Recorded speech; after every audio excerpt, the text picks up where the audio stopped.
Thanks for joining me on episode 493 of the Inspired Stewardship Podcast. My name is Show Adiemi. I'm a Christian financial advisor. I'm the host of the Dollar Savvy podcast.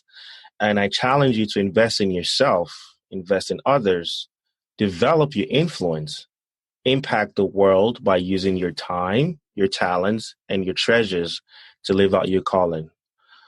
Find your path to financial freedom. And one way to be inspired to do that is to listen to my friend, Scott Mater, the Inspired Stewardship Podcast.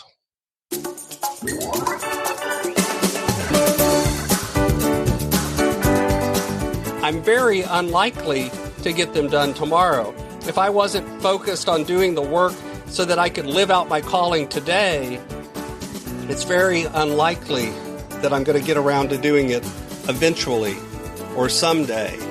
It's very unlikely that tomorrow is going to be the time instead of today.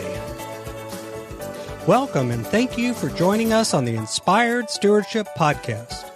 If you truly desire to become the person who God wants you to be, then you must learn to use your time, your talent, and your treasures for your true calling. In the Inspired Stewardship Podcast, you will learn to invest in yourself, invest in others, and develop your influence so that you can impact the world.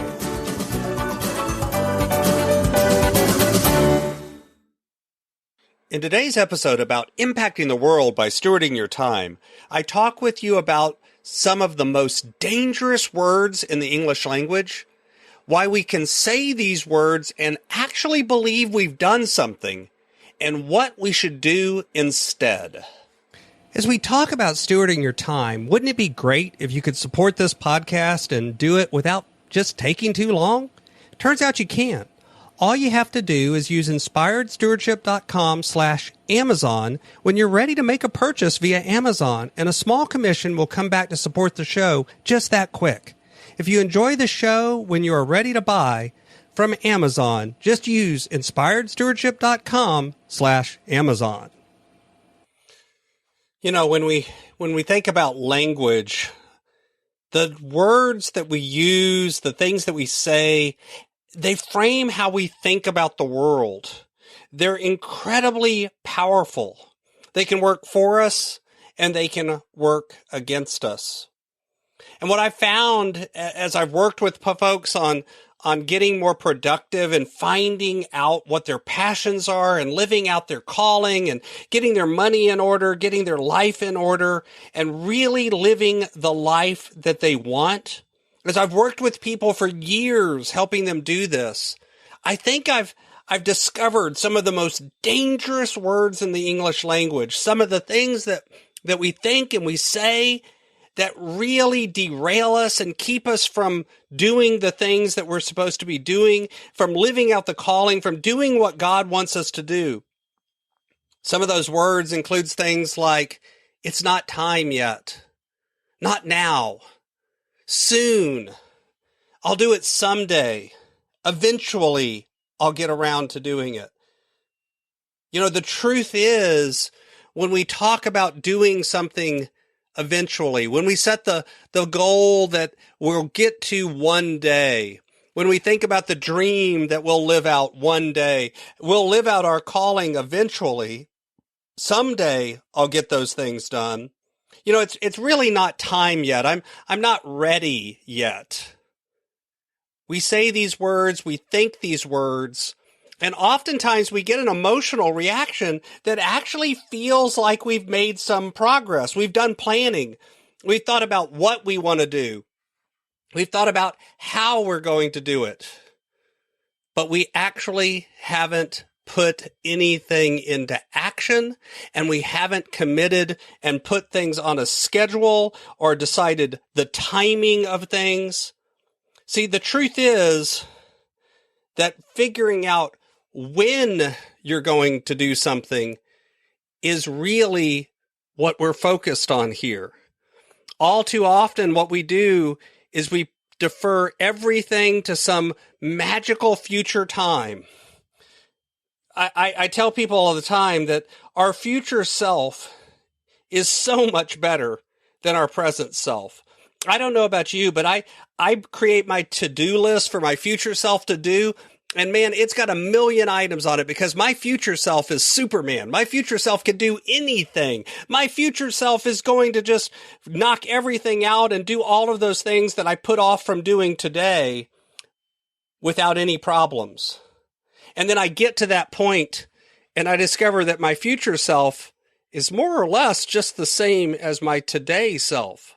If I wasn't able to get those 472 things that I put on my list done today, I'm very unlikely to get them done tomorrow. If I wasn't focused on doing the work so that I could live out my calling today, it's very unlikely that I'm going to get around to doing it eventually or someday. It's very unlikely that tomorrow is going to be the time instead of today. What I'll do instead is I'll delay and I'll dream and I'll make lists about what I should do and how I should do it. And I feel like I've made progress. So what do you need to do instead? What do you need to do instead of thinking to yourself, it's not time, not now, someday I'll get around to doing it? And the short answer is you need to get started. You need to start working on those things today. You need to put a commitment to those things on a calendar. You need to schedule the time to be working on your bigger goals, to be working on your dreams. We're going to talk tomorrow about some powerful questions that we can ask ourselves, and even more about what is the right order of those questions. When you're looking at doing something new, when you're setting goals for 2020, what do you need to do to really set the goals that are the right goals? I'll be talking more about that the rest of this month. But we do these things. We set these language things. We say, it's not now, it's not time, I'm not ready. I just need to do a little bit more and I'll get around to doing it someday. And we end up trapped waiting for someday that never actually comes. And what I'm encouraging you to do instead is to actually put something on the calendar, make a commitment, draw a line in the sand. And even if all you do is a little tiny step, if you start doing that every single day, if you just get a little bit better every single day, before you know it, you'll be where you never thought that you could be. You'll be really living out the calling that God has put on your heart. Thanks for listening.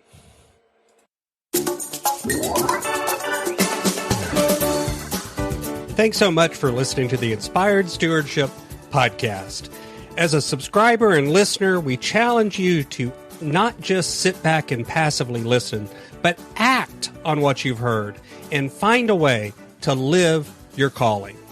If you like this episode on the stewardship of time, be sure to sign up for our Stewardship of Time Tips series by going to inspiredstewardship.com/time or texting 44222 Time Tips, and that'll get you our best tips on stewarding your time. Until next time, invest your time, your talent, and your treasures. Develop your influence and impact the world.